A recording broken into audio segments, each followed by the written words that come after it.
Hi, TM fans. It's Laura Taylor, Curator of Interpretation, and I couldn't let Women's History Month end without telling you about one more incredible artist in the fine scale miniature movement, Ellen Gaines Krucker Blauer. Ellen was born in Kansas in 1929, and she trained to be a concert pianist in her youth. Sadly, as an adult, she was widowed, and in order to support her family, she started a wholesale business called the Peddler's Shop in Independence, Missouri. And the Peddler's Shop sold weaving materials, jewelry findings, and brass pieces. Ellen had a lot of firsts in the fine scale miniature world. She designed and sold the first miniature wallpaper. She also created a series of collector's plates based on famous patterns, and she was the first to make miniature Coca-Cola trays, which she did with the permission of the Coca-Cola Company. She was also a pioneer in electrifying miniature chandeliers, which caught the attention of a miniature artist named John Blauer, who had a retail catalog business called Miniature Mart, and he carried her work in his catalog. And over time, the two fell in love and eventually married in 1973.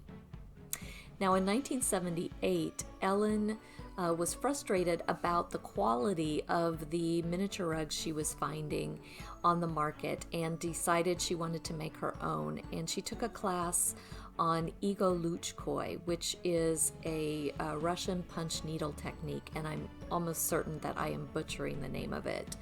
But it's a technique that covers fabric with lots of little loops. And this proved to be a pivotal moment in her career.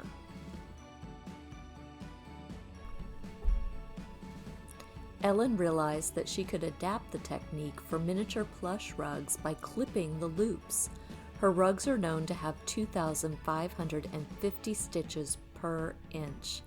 This one was based on an Aubusson rug in the collection of the Victoria and Albert and was completed in 1983. It is the largest rug Ellen made and measures over 17 inches wide and over 24 inches long.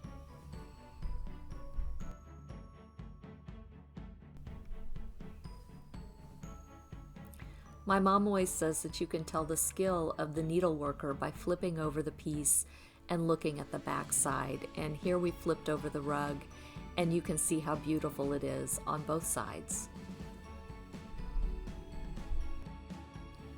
There's one more contribution to the fine scale miniature movement that I wanted to mention.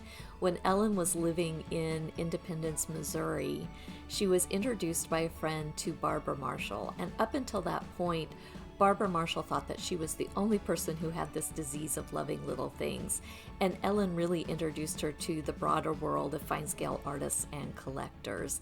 And Barbara Marshall went on to assemble the finest collection of fine scale miniatures in the world, and she became the co-founder of the National Museum of Toys and Miniatures. Although Ellen passed away in the year 2000, her legacy lives on here at the museum, and you can see her Aubusson rug right in the middle of the French gallery here.